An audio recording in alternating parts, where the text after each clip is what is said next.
Happy Saturday. Good morning, good afternoon, whatever time it is in your region and your parts of the world. Hello. Hello to you. I want to make this live stream. As you can see, I'm driving, so my eyes are on the road. But some of my best live streams are just when I'm driving, even though it's unsafe. So pray for my safety as I live stream. You can still come in and say hello. I will watch it on the replay. Or if you're watching this on the replay, come in and say hello and drop your city and state and our country. So I'm going to open right up with the topic, right? For those, especially the people that go by the title of Christians, right? Christians, there are so many things that I don't understand about people that go by the title when it comes to reading the Bible. Now, we know that the King James Bible is the most widely accepted and read Bible, especially in the United States. And version of something, first of all, means is not the original. That's number one. So it is titled the King James version for that reason, not virgin. Version for that reason, the King James version for that reason. So that means it is not the original. It is a version of something. Now, however, according to the KJV, the version of the original Bible, Matthew 25 and 27, states that when the master came back to return, let me start back. Let me reverse that to some verses upward. Matthew 25, beginning with verses 20, approximately, we see there's a story, an analogy, a story, right? Just like you read child's fairy tales, right? We know that they are non-fiction, but we can apply them in our real world to become fictional. These are stories and allegories, right? That give us practical things to do in our real world that did not happen, but it is an allegory. It is a lesson to be learned in it. That's first of all, most people don't know that about the Bible, right? But in Matthew, with verse on verse, Matthew 25 and 20, it starts with a master who's leaving his servants, right? His workers for a certain amount of time. I don't know the time period. It just says a long time. And he gives each and every one talents. Money was considered talents. Gold, money. Gold is still money, right? Most people don't know the difference between currency, cash, and money. So gold is still money today. And so he gave each of his workers gold ounces or talents according to their ability. According to their ability, not according to their prayer life, right? Not according to name it and claim it gospel, but according to their skill set, according to their ability, they receive the equality or the equal amount of money. Now, that's a lesson within itself. That's a whole lesson within itself. I can end a live stream on that one. So the one that had 5 talents received an equality of money to his ability, and the one that had 3, and the one that had 1 talent, or we can say now in modern terms, skill set, right? Skill set, according to their skill set. And after some time, right, the math never lied. The math never lied. The one that only had the least amount of skill set had the most amount of fear, right? The one that had the least amount of skill set had the most amount of fear. Now, this is very interesting. In that story, in that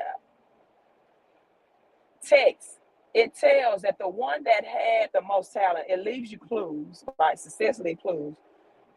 Went out and immediately, see that word immediately is placed there. If you don't believe it, go back and read it for yourself.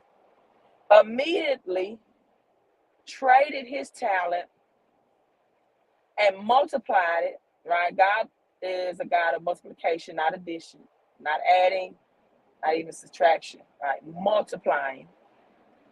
And multiplied 5x. If you're watching this live or on the replay, I want you to put 5x. He got a 5x return. I'm not reading all that. I see good morning, but I can't read all that because I'm driving. I don't know if you can see, this is my steering wheel, but thank you, William Mack, for the comment. And good morning to you, and good morning to, I see a .com. Good morning. So, okay, a 5x return. A 5x return. The one that had 3 talents went out, and it did not say immediately, but he also multiplied, right? Double to what he had. Double to what he had. Only the one that did not have the financial IQ, and because he did not have the financial IQ, he did not have the faith. Only the one that had the least amount dug his money and hid it in the ground. Now, this is what stands out to me. Matthew 25 and 27. Hello, Karen Wheeler. 5x return. Thank you. Thank you. Thank you. And William, I can see yours a little closer now. It says, always thank you for your passion. Thank you, William. Thank you. If you're watching this on the replay and say, why don't she just talk? Well, because it's live stream, right? And I interact with people that get on my live, right? It's a live stream. I interact, right? This is recorded. Let me make this disclaimer. This is recorded before a live studio audience. So that's why. And so 5x return, the next double his return, 3x return. But the one that had the least amount of skill set was in fear. Why? Because he did not have financial IQ. Now, this is the reason why I'm live streaming on this, is because I made a post on my Facebook page.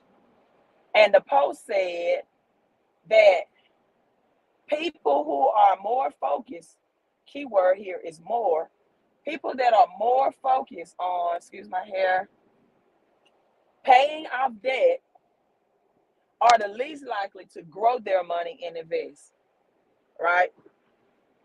Nothing wrong with living debt-free, not having a mortgage, a vehicle note. Nothing wrong with that, but you'll never ever really be debt-free. You'll never ever really be debt-free. Never. And this is why. Because even if I pay off my mortgage, right, which is root word morticianer, which we get from death. Mortician is a person that deals with people that die and burial. The mortgage is designed, right? It is designed to keep you paying a house note for ever, eternity. Morticianer, mortgage. It's designed that way. I don't care if you have a 15 or 30-year mortgage. However, in order to combat that, all you have to do is make principal payments towards your mortgage. And you can pay off a 15 or 30-year mortgage in 5 to 7 years, right? You want to pay towards the principal. That's the core of the mortgage, because upfront, you're only making interest-only payments. I don't care if you have a 2% or 3% locked-in interest rate. That's how mortgage rates are designed, to keep you locked in. However, even if you pay off your mortgage, you still have maintenance on that home or mobile home, or whatever house that you live in, what you're trying to pay off. You still have to do maintenance for life, and you still have something called property taxes. Now, if you think that you own your mortgage straight out and clear, don't pay your property taxes and you will see you don't. So you're never really debt free. You pay off your vehicle. Vehicle has a certain lifespan as well. I'm not saying it. Listen, this vehicle I'm driving in, it is debt free. I have no note on this vehicle. I'm very proud of that. I have no note. I love to drive it because I know I don't have a note. But guess what? I still have to pay the insurance on it. I still have an insurance note, which it is cheaper than the finance note was. I'm not saying it didn't save me cash flow, right? But this is much cheaper. It's even better to have maintenance without a financing. But I want you to understand that the financing on a vehicle is much different than the financing on a mortgage loan. The financing on a vehicle, interest rates, and I'm not going to get too deep into this, the interest on your vehicle is calculated every 30 days, right? Adjustable versus the principal calculated on a mortgage. That's the interest is built in up front. So your interest on a vehicle is calculated much differently than that on a mortgage. So these are principles that a lot of people need to learn. These are principles that a lot of people need to learn. And so you're never really debt free. You have income taxes that you're taxed on the money that you make, right? And you're taxed throughout the year. And I have tax shelters for people, and I teach them strategies about opening an upper home-based business to combat this as well. That you're taxed on the money that you make throughout the year. Look at your check stub. You don't believe it. You're taxed on that. And then you have to file taxes on the money that you already taxed on your W-4 at the end of the year. So that's double taxation. The taxation rate and interest rates on anything you finance is high. It is. However, I would rather, and everyone's situation is different, but I would rather earn 10, 20, 30, 40, 50%, in some cases with crypto, 1,000x return. And that is biblically. Deuteronomy 1:11 said, may the Lord thy God, the God of thy ancestors, bless you and, right, and increase you 1,000 times more. So just because you are blessed does not mean you are increased. That's number one. Deuteronomy 1:11, that's why my numbers are 11:11, says bless you and increase you 1,000 times more. So sometimes when you ask people or church folks, I'm from the South, we say church folks, how they are doing, they say, I'm blessed and highly favored. Yeah, they can be blessed. They can be blessed. But that doesn't mean they're financially prosperous. Because the blessing and financial increase are two separate things. So according to Deuteronomy 25:27, when the master returned, I'm coming back full circle. I didn't forget about that. The rest of that was just a commercial break. Now we're back to the core topic. So according to Deuteronomy 25:27, after a long time, if I was in church preaching and teaching this, I would say long time. This is what the Baptist preachers just long time. Or the Pentecostal preachers, tell the Hammond organist to hit that note. They get people emotional, but they don't get taught. So after a long time, the master returned. And some type of way they tie this to the rapture. I don't see how that Matthew 25 is tied to the rapture of Jesus returning, because the master returned for his money, for his money, not for souls. In fact, rapture is not even mentioned in the Bible. And God says, our souls belong to me. So God is not even fighting the devil over souls. God already said it. Our souls belong to me. I'm not fighting the devil over souls. I don't want more souls. God doesn't want more souls in heaven than the devil has in hell. That's another misteaching. But anyway, after a long time, the master returned, right? And he said, where my money at? Kind of like they do on the street corners. Where my money at? What's up? I gave you this amount. I expect you to flip it. Everybody else that gave me 5x return. They enter into my joy, enter into the joy of the Lord. Now, will you enter into joy, or will you be in hell on earth? Everybody talk about hell in the afterlife, but Matthew 25 brings out hell on earth. And why was he sentenced to hell on earth? Because he did not multiply his money. He saved it. See, the person is always thinking about paying off debt. They normally do not have a increased mentality. They have a scarcity mentality. Oh, if I could just get rid of this debt. There's nothing wrong with getting rid of your debt now. Let me just say that. Nothing wrong with that. But don't ever get in the mindset that you're going to be debt free. Oh, if I could just get rid of this debt. Well, what are you going to do about inflation? What are you going to do with your property tax? Because your money is not growing. Well, you can say, well, Queen, my money is growing because, see, now that $1,500 mortgage that I had, I don't have it anymore. No, your money is being stable. It's not growing. That's the difference. That means your cash flow just increased because now you don't have to pay it towards something that was a liability that wasn't giving you cash flow back. So now, and also, did you know that when you use debt to get assets, that money is tax-free? So, of course, yes, you have $1,500 to the good once you paid off that amount, but that $1,500 still going to be taxed at the end of the year. And not only is going to be income tax, it's this other tax that's called inflation. See, most people don't know what that tax is. What is that tax, Queen? Well, inflation is when your gas, groceries, property taxes, all of that increase. Now you're $1,500 free, but that $1,500 because of the inflation tax gets you less and less. See, houses, gas, they're not increasing in pricing. Your dollar is decreasing in the amount of what it can purchase. Let me say this again because I'm heading to a basketball game. For the people in the nosebleed seats, for the people in the back row, right? Housing prices are not increasing. What your dollar can buy is decreasing.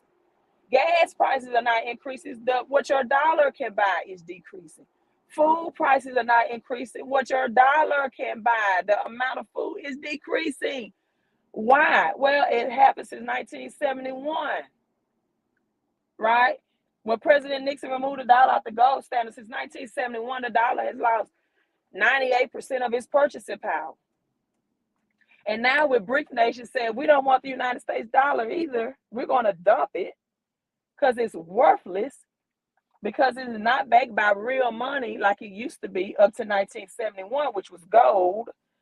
And then they said, well, United States is they said, well, we got to back the dollar by commodities because, just having paper money with writing on it that's beautifully decorated will lead to nothing. We have to back it by a commodity that's God-made, not man-made, not government-made. So then they made it the petrodollar, where they had to back it by oil. And that's what the Osama bin Laden thing was all about. Because Saudi Arabia said, "Now we're not exchanging our oil for your dollar anymore. It's not worth anything. Your dominancy as the world reserve currency that was established in 1944 with 44 countries is gone. And we're not playing that game anymore. We're not giving you real world wealth for your monopoly paper printed money." Right? Study Argentina. If you don't, they was printing $1,000 bills at one time. And the people would leave their cash in wheelbarrows outside the grocery store and go in and make groceries. And thieves would steal the wheelbarrow and dump the cash on the streets. That's how worthless their cash. And their dollar bills is printed more beautifully than the United States, right?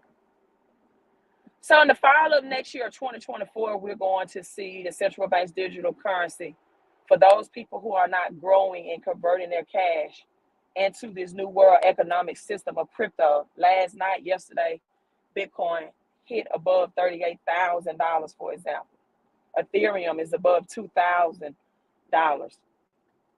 We have the XRP that's 60 cents that's going to be the technology, crypto, that's going to connect our global banks with these new central banks digital currency, because I'm here for the basketball game. How you doing this morning? Like, you didn't bring me nachos? But okay, and so this central banks, digital currency, financial system right now, you can find cryptos that's going to be a part of the metaverse, artificial intelligence, gaming crypto coins that's going to 10x, 20x, 30x, 40x, 1,000x as your dollars. And then some people, listen, let me tell you this, and I'm not missing this game. I got to get out when I get in part. But let me tell you something. People, we're already on digital currency, right? I have some cash right here. For an example, you see that $1 bill? You see those green numbers? Those are just digital numbers that connect this to the dollar bill. The only thing they're going to do differently now is stop connecting these digital numbers to the dollar bill and now connect them to CBDCs, where it's now digital numbers are connected to digital dollars that are kept in the cloud per se. That's it. We're already, this is the old antiquated way. These numbers are serial numbers that connect these numbers to this $1 bill and so forth and so on. Now it's just going to be done digitally. And so it is unbiblical not to invest, because according to Matthew 25, for those who do not grow their money, who just say, I'm going to save my money. I'm going to save it. I'm going to pay out my debt. Again, people that have a debt payment mentality, they don't usually have a growing money mentality. And so they never get rich, because things like inflation and all of that eat their money up. The little bit that they do save, because someone told me I've never had a return on my investment whenever I invested. I'm like, well, you invested in the wrong things, because you could have put your money to Bitcoin this year and at least got 100x return. That means that person, unfortunately, does not have a financial IQ. You could have just set a crypto exchange and put your money in some of these cryptos and did nothing but let it sit there. And that's what Matthew 25 and 27 brought up. He said, you could at least put my money in the bank, dog. At least put my money in the bank, and you could at least earn some interest on my money. Let me not say the dog. Some people say, oh, you said dog, queen. Well, it's just God spelled backwards. Take it that way, because I know some Christian people going to watch this. Christian people are the most rude and mean, and people that you can even, religious people, are the most rude and mean people you ever want to meet in life. They act like they have no skeletons in their closet, and most of them don't even read the Bible. They just recite it. That's the difference, right? Because they just go by what they're being preached to. They don't read it for themselves and become a student of the Bible and know God for themselves.